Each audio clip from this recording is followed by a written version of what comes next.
புத்துணர்ச்சியோடு தாவேக எம்எல்ஏக்கள் கலந்து கொண்ட ஒரு சட்டமன்றம். இளைஞர்கள், இளம் பெண்கள் அதிகமாக பங்கெடுத்துள்ள ஒரு சட்டமன்றம்.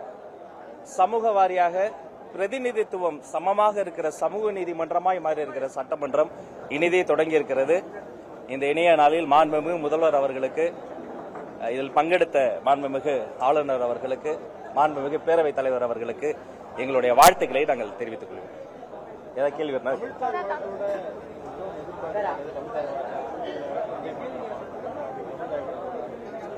தெளிவாக சொல்கிறோம். தமிழ் எங்கள் பேச்சு, தமிழ் எங்கள் மூச்சு, தமிழ்தான் எங்கள் உயிர், தமிழ் எங்கள் வாழ்வு. நாங்கள் வாழ்கிற வாழ்க்கை எங்களுக்கு தமிழ் தந்தது. எப்போதும் அன்றும் இன்றும் என்றும் தமிழுக்கு தான் முன்னுரிமை.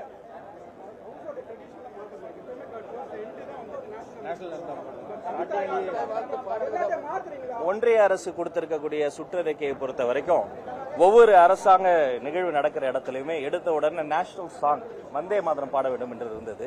ஆனா தமிழ்நாடு அரசை பொறுத்த வரைக்கும் தமிழ்தாய் வாழ்த்து முதன்மையாக இருக்க வேண்டும் என்பதுதான் நம்முடைய இடம். மற்றபடி தேசிய கீதம் பாடுவதில் முரண் இல்லை. வேற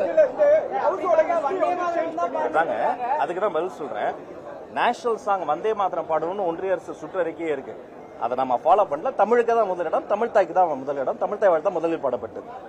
வந்தே மாதரம் வந்து அவங்க ஒன்றியர் சொல்றாங்க வந்தே மாதரம் பாடப்பட வேண்டும். அப்ப நீங்க இந்த வந்தே மாதத்தை பாடல அப்படின்றத எப்படி நம்ம எடுத்துக்க முடியும்? தேசிய கீதத்தை இரண்டாவதாக பாடுறீங்க, அதுவே அவை மரபுக்கு அவை மரபடி பின்னர் தான். மூன்றாவது முறையாக நான் பதில் சொல்லுகிறேன். தமிழ்தாய் வாழ்த்தோடு சட்டமன்றம் தொடங்கியது. தேசிய கீதம் பாடக்கூடாதுன்னு எதுவும் இல்லை. தேசிய கீதமும் இசைக்கப்பட்டது. இறுதியிலும் தேசிய கீதம் பாடப்பட்டது. இதுதான் பதில். இல்ல, முதல்ல வந்தே மாதரம் பாடணும் கூட தான் மரபு இல்லை. ஆனா வந்தே மாதரம் பல இடங்கள்ல பாடினாங்க. நம்ம தமிழ்தாய் வாழ்த்துக்கு முன்னுரிமை கொடுத்திருக்கிறோம். அது மட்டும் கிடையாது, சட்டமன்றத்திற்கு என்று ஒரு கண்ணியமும் மாண்பும் இருக்கிறது. ஜனநாயக பூர்வமாக எதிர்கட்சிகள் அவர்களுடைய எதிர்வினை ஆற்றலாம். இன்றைய தினம் கூட திமுகவினுடைய மாண்புமிகு சட்டமன்ற உறுப்பினர்கள் அவங்க பேட்ஜ் ஏதோ குத்திட்டு வந்தாங்க. இந்த டெமோக்ரஸியுடைய பியூட்டியே, ஜனநாயகம் என்பதே எதிர்கட்சிகள் அவர்களுடைய எதிர்ப்பை காட்டலாம், அதற்கு இடம் தரலாம். ஆனா ஒன்னே கொஞ்சம் ஜஸ்ட் மிஸ், அவங்க போன ஆட்சியில் அப்படி வந்திருக்கணும். கொஞ்சம் காலத்தாமதம் இந்த ஆட்சியில் வந்துட்டாங்க. இது பொது அமைதியும் சட்டம் ஒழுங்கையும் சட்டத்தின் ஆட்சியும் நீதி நிலைநாட்டுவதற்காக சிங்கப்பெண்கள் செருப்பு படையிலிருந்து பல்வேறு விஷயங்களை முன்னெடுத்துக் கொண்டு இருக்கக்கூடிய சர்க்கார். அதனால இந்த பேட்ச் எல்லாம் போன ஆட்சியில் அவங்க கொண்டு வந்திருக்கணும் என்பதையும் சுட்டிக்காட்டிக் கொள்கிறோம். நல்ல முறையில் தொடங்கி இருக்கிறது. தொடக்கம் நல்ல முழக்கமாக இருக்கிறது. இனி அடுத்த அலுவல் கூட்டம் நடந்து கொண்டு இருக்கிறது. அடுத்த அறிவிப்புகளும் விரைவில் வெளிவரும்.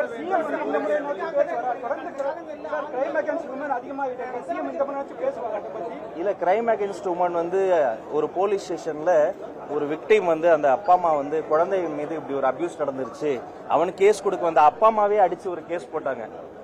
முன்பு 2024ஆம் ஆண்டு பாத்தீங்கன்னா சராசரியாக கிட்டத்தட்ட ஒரு நாளைக்கு 30 வழக்குகள் பதிவு செய்யப்பட்டதா சொல்றாங்க. அதை விட குறைந்திருக்கு. அதே சமயம் விக்டிம்ஸ் வெளியில வருவது அதிகரித்திருக்கிறது. பாதுகாப்பு உணர்வு போலீஸ் ஸ்டேஷன் அதிகமா இருக்கிறதால நிறைய விக்டிம்ஸ் வெளியில வராங்க. அதனால இதுதான் இப்போது நடந்து கொண்டிருக்கிற ஒரு ஆட்சி என்பது பொது அமைதியை பாதுகாத்து துரிதமான நடவடிக்கை. இப்ப குற்றம் நடக்குதா, உடனடியாக எந்த பாரபட்சமும் இல்லாமல் துரிதமாக நடவடிக்கை எடுக்கப்பட்டு அதிகபட்ச தண்டனையை வாங்கி கொடுப்பதற்கான வேலைகள் நடந்து கொண்டிருக்கிறது. ஒவ்வொருத்தரா இல்லையே, தமிழ்தாய் வாழ்த்து பாடப்பட்டது, அதை சொல்லவே மாட்டீங்களே. சமூக நீதியை பொறுத்த வரைக்கும் நாங்க ஆட்சிக்கு வருவதற்கு முன்பிலிருந்தே சொல்றோம், சாதிவாரி கணக்கெடுப்பு நடத்தப்பட வேண்டும். சாதிவாரி சமூக நீதி கணக்காய்வு மாநில அரசு நடத்த வேண்டும். இதுல மாற்றம் இல்ல. அன்று சொன்னதான் இன்றும் சொல்றேன். ஏன்னா இது சமூக நீதியே, அப்பதான் ரூட்ஸ்ல என்ன போயிருக்குன்னு பார்க்க முடியும். பிற்படுத்தப்பட்ட வகுப்பு, மிகவும் பிற்படுத்தப்பட்ட வகுப்பு, ஒடுக்கப்பட்டவர்கள்லயே ஒரு செக்டர் வந்துட்டாங்களா, இன்னொரு செக்டர் வரலையா, ரூட்ஸ்ல போயிருக்கா, முதல் தலைமுறை பட்டதாரி யாரு, பெண்கள் படிச்சிருக்காங்களா, பட்டது எல்லாம் எப்ப வரும்னா கணக்கெடுப்பும் கணக்காயும் நடந்ததா வரும். அதோடைய ஏற்கனவே இருக்கக்கூடிய விஷயங்களை நம்ம மீண்டும் வலியுறுத்தி இருக்கிறோம். அவங்க பண்ணலையே, நாம இதுல அழுத்தம் ஏற்படுத்தும் சொல்லி இருக்கிறோம். அவங்க மேடையில சொன்னாங்க, சட்டமன்றத்தில் சொல்லல. ஆனா நம்ம இதை கடுமையாக பின்பற்ற போகிறோம் என்பதற்கான எடுத்துக்காட்டு தான் இது. கணக்காய்வை மாநில அரசு பண்ணோம், சாதிவாரி கணக்கெடுப்பு மத்திய அரசு பண்ணணும், அதற்கான அழுத்தத்தையும் நாங்க கொடுப்போம். ஒவ்வொருத்தரா ஒவ்வொருத்தரா சார் ஏற்கனவே விரிவாவே உங்க சேனல்லே நான் சொல்லியிருக்கிறேன். சாதிவாரி கணக்கெடுப்பை பொறுத்த வரைக்கும் எப்படி நடத்தணும், மற்ற மாநிலங்கள சாதிவாரி கணக்காய்வுகள் எப்படி நடத்தினாங்க, உயர்நீதிமன்றத்தில் உச்சநீதிமன்றத்தில் என்னென்ன வழக்குகள் இருக்கு, வழக்கினுடைய தீர்ப்புகளை எப்படி பின்பற்றணும் என்பதை தெளிவா விரிவா உங்க சேனல்லே பேசியிருக்கிறேன். சுருக்கமா சொல்றேன், சாதிவாரி கணக்கெடுப்பை ஒன்றிய அரசு நடத்தணும், சாதிவாரி கணக்காய்வை மாநில அரசு நடத்தி இரண்டும் நடைபெறும். நாங்க பின்பற்றக்கூடிய ஒரே ஆள் மாண்புமிகு முதல்வர் சி ஜோசப் விஜய் அவர்கள் மட்டும்தான். மக்களை முன்னிலைப்படுத்தி பதில முடிக்க விடுங்க நண்பா.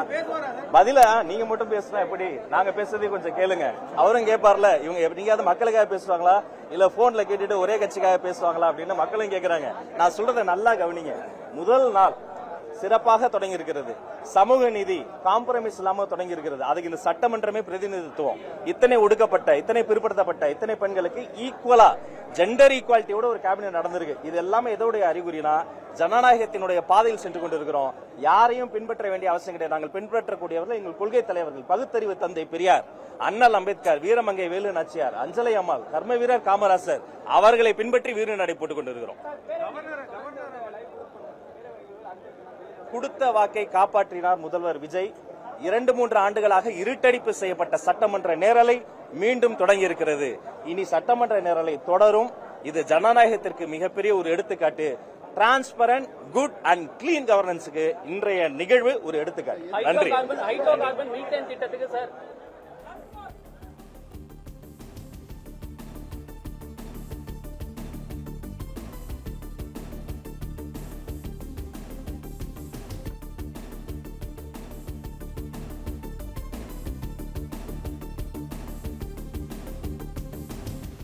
பிளே ஸ்டோர் மற்றும் ஆப் ஸ்டோரில் இருந்து பாலிமர் செயலியை QR கோடு மூலம் பதிவிறக்கம் செய்யுங்கள். செய்திகளை உடனுக்குடன் பெறுங்கள்.